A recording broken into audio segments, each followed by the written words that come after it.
Hello everyone, আসসালামু আলাইকুম। তো অনেক আপুরাই আমার কাছ থেকে এই টিউটোরিয়ালটা চাইছিলা। তো এটার জন্য তোমাদের 90 ইঞ্চি একটা হিজাব লাগবে। আমিও 90 ইঞ্চি একটা হিজাব নিয়ে নিছি, আর এটা সাইডেও সেলাই করা নাই। অনেক ভালো একটা হিজাব, কোয়ালিটিফুল। তোমরা এই হিজাবটা সোনালী স্বপ্ন পেজে পেয়ে যাবা, আমি পেজটা ক্যাপশনে দিয়ে দিব। তো চলো টিউটোরিয়ালে চলে যাই। তো প্রথমে একদিকে ছোট আর একদিকে বড় রেখে আমি এখানে একটা কয়েললেস পিন দিয়ে আটকে নিচ্ছি সুন্দরভাবে, যাতে খুলে না আসে। আর বড় যে পার্টটা আছে সেটা আমি মাথার উপর দিয়ে ঘুরে আনবো। জাস্ট একটা ফোল্ড করব এখানে, আর ঘোরায় সুন্দরভাবে এখানে একটা স্ট্রেট পিন লাগাই দিব।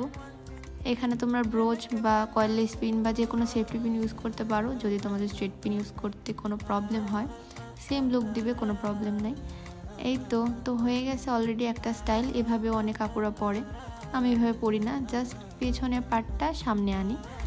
আর এই তো পেছনে অল্প থাকে আর সামনে পুরা পার্টটা থাকে। তো মোটামুটি লুকটা হয়ে গেছে। আর এখানে চাইলে তোমরা একটা সুন্দর ব্রোচ লাগাই দিতে পারো, দেখতেও সুন্দর লাগবে। আর এখানে পুরাটা সেট হয়ে যাবে হিজাবটা। তোমরা চাইলে এভাবেও বাইরে যেতে পারো, আর যদি আরও সেফটি দরকার হয় তাহলে এখানে আরেকটা পিন লাগাই নিবা, হিজাবটা ফুল সেট হয়ে যাবে। তো এই তো হয়ে গেল আমার হিজাব লুকটা, এইটাই ছিল। তো সবাই ভালো থাকো, আল্লাহ হাফিজ।